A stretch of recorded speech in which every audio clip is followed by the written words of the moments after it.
Hello and welcome. Today we're going to be talking about the Liquify tool. Now, if you haven't used this before, it is an awesome little tool for fixing some things. However, it doesn't fix all the problems. So let's just dive right into it. So we got our image here that we've been working on now. I have gone back a few steps here because in the current working file, I've actually fixed some things using the Liquify tool, and I used it before I actually covered it, so sorry about that. So what the Liquify tool does is it allows us to push stuff around, kind of like the smudge tool, but it doesn't blur things. So it's very useful for like pushing in or pulling out different parts of what we're working on. So, and you'll see here if you haven't used it before. To get to it, go to Filter and Liquify, and most versions of Photoshop will have this. So when you load it up, probably for the first time, this is what's going to look like over here in our tool panel.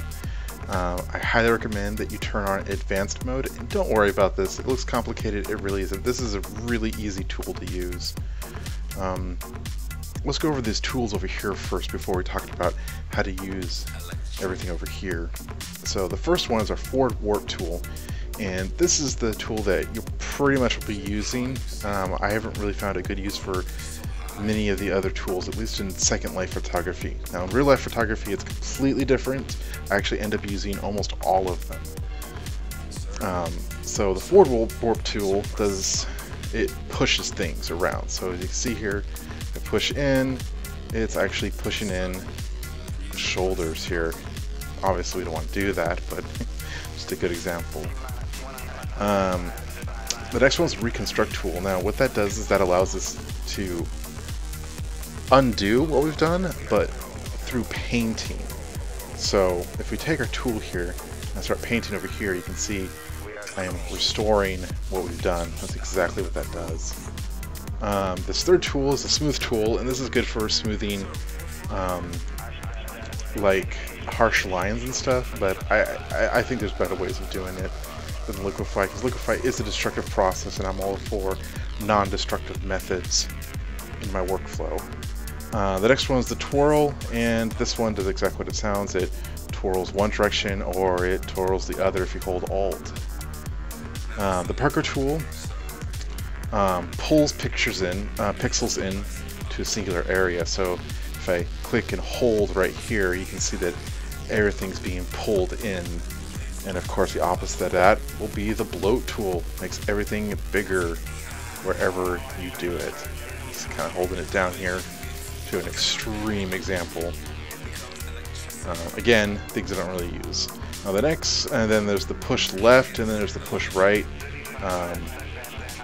I've never used this tool, even in real life photography, so it's kind of unpredictable. And then they got the next tool, which is the freeze mask and the thaw mask, and this is something you should be using. So the freeze mask is the first thing. Now when you paint, it's gonna probably look very similar to a quick mask, and you wouldn't be wrong. We're actually freezing or locking in these particular pixels so that when we go to our forward warp tool, we can warp things around, but nothing where it has been frozen. And of course the opposite of that is the thaw mask tool, which deletes what you've done. Now, quick tip here, if you're in the freeze mask tool and you want to thaw, you can do the opposite, which is Alt or Option. If you hold it down and paint, it will delete it just like you were using the thaw mask tool. But if I hold Alt, yeah, you get the idea. So we restore all this, which it already is. Awesome. Okay, so now over here, forward warp tool, we have our brush size. Now, if you don't know what brush size is, you should probably go back to the basics. Now, density and pressure, on the other hand, is something we should talk about. Now, density, I'm going to set it to 100 and show you what it does. It doesn't really do much. And that's because what this does is it's controlling how strong or how much of the center of our tool is being used. And what I mean by that is I'm going to show you a little better with the brush pressure, which controls how strong your brush is. So if I have a low pressure like 18 and I push the pixels around, you can see what's going on. Those are 1 strokes. But if I bring it up to, like, say 75, you can see how much stronger that is. Now, let me turn my brush pressure all the way up to 100, so it's it's going crazy. But let me bring my density back down. Now, if I click and I drag, you can see that it's not pulling as many pixels. And that's because it's not as strong in the center as it is to the outside of our circle here. So when you have them both all the way up, it's a little crazy. Okay, so what is this good for? Well, like I said, it's great for fixing some things.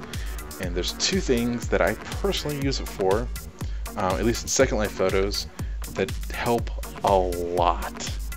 So the first is fixing hard edges or edges of your model that are not super smooth. Now this has already been smooth a little bit. As I said, I had to go back a few steps, but I already did it in this case and it's already fairly smooth. It's not perfect, but we don't want perfection because perfection just, well, it doesn't look natural.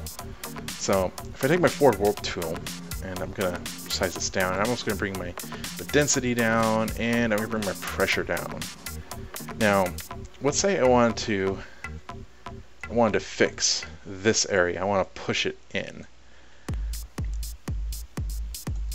Well, I could use my forward warp tool and get my brush around that same size and push it in, but it's going to leave a divot. It's a very obvious divot. So when you're using it, try to use a brush that's 2 to 5 times bigger than you need to. So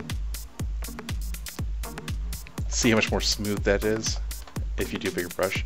And also remember, from the outside is the weakest, and the very center of that circle is where it's the strongest. So if I click right in the center and bring it down, it's going to be a lot stronger, where if I just push a couple times from the outside inward, it makes a much more even transition, and you can do that all over things really quick.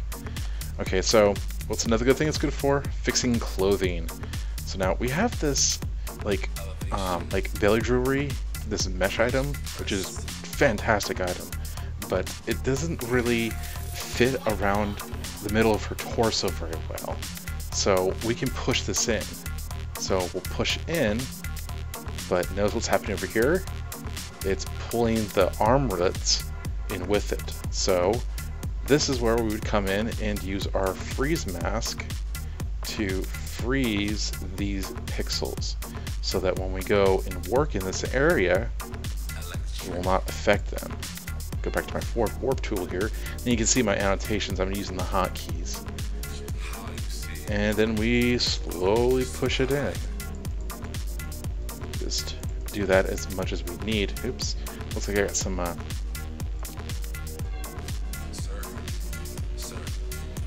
just some pixels there right on the very edge probably.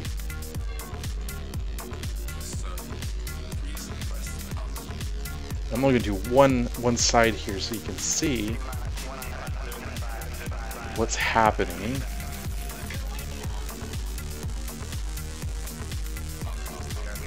A little more of an extreme example here. Zoom out. Oh, and by the way, over here, your mask options. Pretty much, I only use invert and none. And what this does is, if you have a freeze mask, none will clear it all, and invert will obviously invert your selection. And then these are tools to control how you want to redo your mask, which can have some really neat effects in terms of masking it out, but I don't really use it. And also you can change your mask color, which is really handy if you're working with very light colors. Okay, so if you look down here now, let's actually confirm this change. Zoom in a little bit. You can see we've now pushed that in, so the clothing item is fitting a little better. Now obviously I didn't do a very good job right here with the masking. I should have been a little more careful, but I'm trying to make this tutorial just a little bit quicker than normal. And of course, we can fix that a couple different ways. Obviously, the best way would have been to fix it in the Liquify tool, but I can just come through here with like a mask brush and mask it out however I need to. And that's the Liquify tool. Pretty easy stuff. Alright, catch me for the next video. Like, comment, subscribe.